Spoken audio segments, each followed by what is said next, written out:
Ma'am আপনার order দিন। 1 minute ma'am, আমার মনে হচ্ছে সামহাউ অর্ডারটা এক্সচেঞ্জ হয়ে গেছে, আমি একটু চেক করে দেখছি।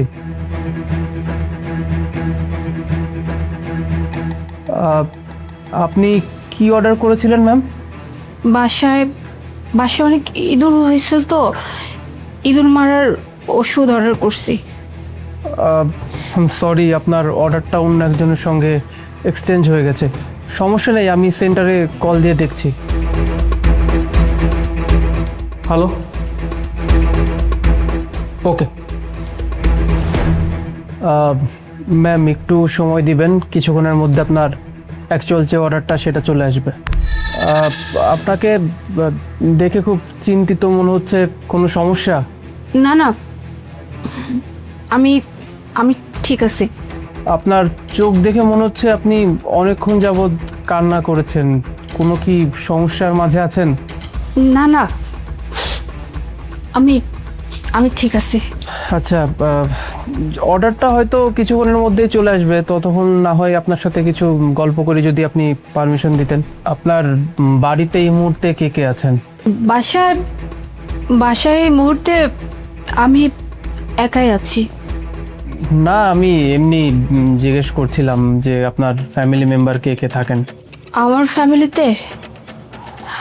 ফ্যামিলিতে আমার মা আছে, বাবা আছে, ভাই বোন সবাই আছে। কিছু মনে করবেন না, আমার মনে একটা কোয়েশ্চেন আসলো, যদি আপনার কিছু একটা হয়ে যায় তাদের কি অবস্থা হবে একটাবার ভেবে দেখেছেন? মানে আপনি কি বলতে চাচ্ছেন? না না, আপনি ভয় পাবেন না, আমি বলতে চাচ্ছি যে আপনার যদি কোনো একটা অঘটন ঘটে যায় বা আপনি যদি পৃথিবীতে না থাকেন তাহলে তাদের অবস্থা কেমন হতে পারে। কি কি বলতেছেন এগুলা আপনি? সব কথা কেন কেন জিজ্ঞেস করছেন আমাকে? আপনি নিজেও মরতে চাচ্ছেন, তার সঙ্গে সঙ্গে তাদেরকে নিয়েও মরতে চাচ্ছেন। দেখেন, আমি জানি না আপনি জীবনে কোন সমস্যা ফেস করছেন আর কোন সমস্যা থেকে বাঁচার জন্য নিজের জীবনটাকে এভাবে শেষ করতে চাইছেন, তবে একটা কথা বলতে পারি ছোট মানুষ হিসেবে, জীবনের থেকে বড় কিন্তু ম্যাডাম কোনো কিছু না।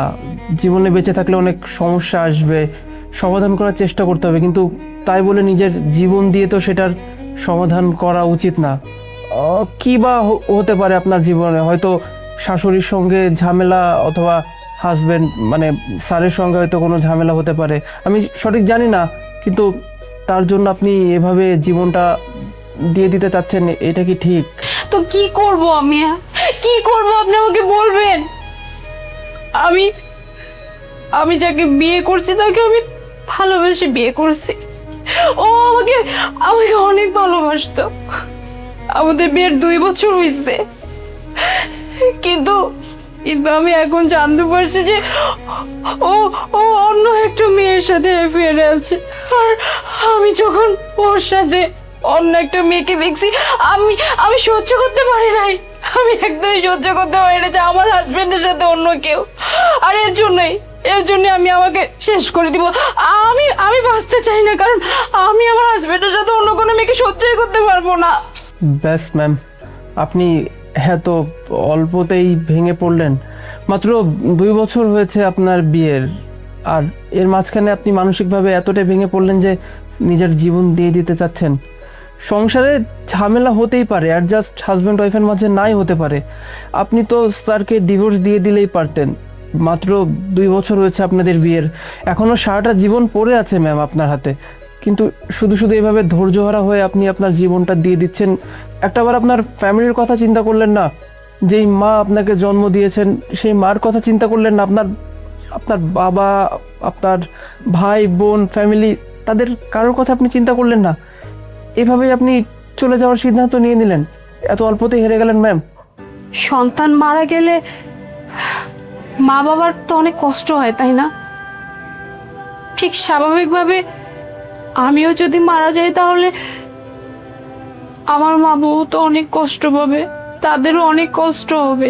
ম্যাম, একটা কথা বলি কি, যার যার জীবন না ম্যাম তার তার, জানেন তো? আর এই পৃথিবী না ম্যাম কারোর জন্য থেমে থাকে না। আজকে আপনি যদি জীবনটা দিয়ে দেন, কারোর কিন্তু কোনো ক্ষতি হবে না, শুধু আপনার ফ্যামিলি মেম্বারদেরই ক্ষতি হবে। আপনি আপনার হাজব্যান্ডের কথা একটাবার ভাবুন।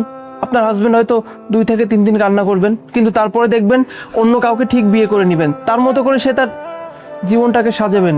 শুধু শুধু আপনি এভাবে জীবনটাকে যদি দিয়ে দেন, আপনার পরিবারের ক্ষতি হবে ম্যাম, আপনার ক্ষতি হবে। আর ম্যাম, কিছুক্ষণ আগে আপনি বললেন না আপনার বাবা মা আপনাকে অনেক ভালোবাসে, অন্তত তাদের কথা একটাবার আপনার ভাবা উচিত। তাদের মুখের দিকে তাকিয়ে হলেও তো আপনার বেঁচে থাকা উচিত।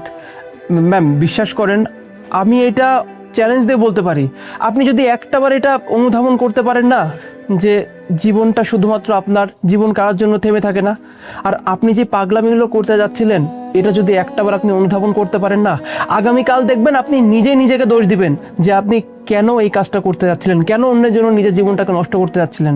এই কাজটা করবেন না ম্যাম। আপনি তো ঠিকই বলছেন। আজকে যদি আমি মারা যাই বা আমার কিছু হয়ে যায়, তাহলে তো সবাই সর্বোচ্চ গেলে 1 দিন, 2 দিন, 3 দিন, এরপরে তো আমাকে ভুলেই যাবে।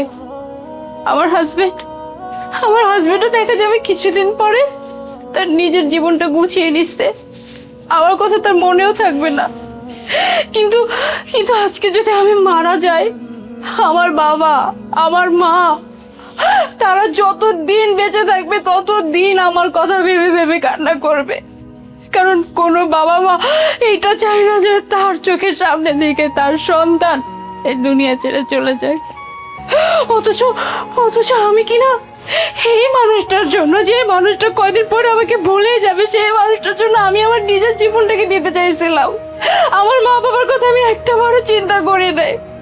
আমি এত বড় একটা ভুল করতে যাচ্ছিলাম। এক্স্যাক্টলি ম্যাম, আপনি দেরিতে হলেও বুঝতে পেরেছেন। আসলে ম্যাম, এই পৃথিবীটা না কারোর জন্য থেমে থাকে না, যার যার জীবনের সংগ্রাম তাকেই চালিয়ে যেতে হয়। আপনি যে বুঝতে পেরেছেন ম্যাম, এটাই অনেক। বাবা, বাবা, বাবা, আমিও তোমাকে অনেক বেশি মিস করছি।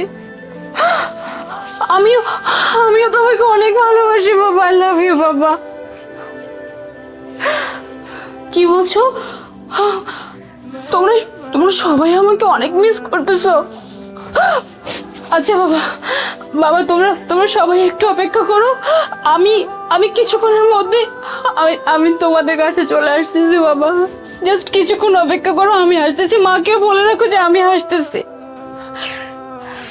ভাইয়া, আপনাকে অনেক ধন্যবাদ, অনেক ধন্যবাদ আমার জীবনটাকে বাঁচানোর জন্য, আমার মা বাবার তার সন্তানকে রক্ষা করার জন্য। আজকে যদি আপনি আমাকে এভাবে না বুঝাতেন, তাহলে তো আমি হয়তো বা নিজেকে শেষই করে দিতাম, আর আমার মা বাবা সারা জীবন আমার এই কষ্ট বয়ে চলতো। আপনাকে অনেক ধন্যবাদ আমাকে বোঝানোর জন্য। না না ম্যাম, ইটস ওকে।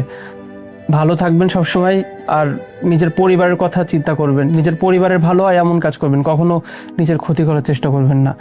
আমি ম্যাম ছোট একজন মানুষ, ডেলিভারি দিয়ে এবারে হয়তো আমার এতগুলো কথা বলা উচিত হচ্ছে না, তবে একটা কথা বলবো কি ম্যাডাম, নিজেকে ভালোবাসুন। নিজেকে ভালোবাসার মতো মহৎ কাজ আর কিছু হতে পারে না। আমি তাহলে ম্যাডাম আজকে যাই।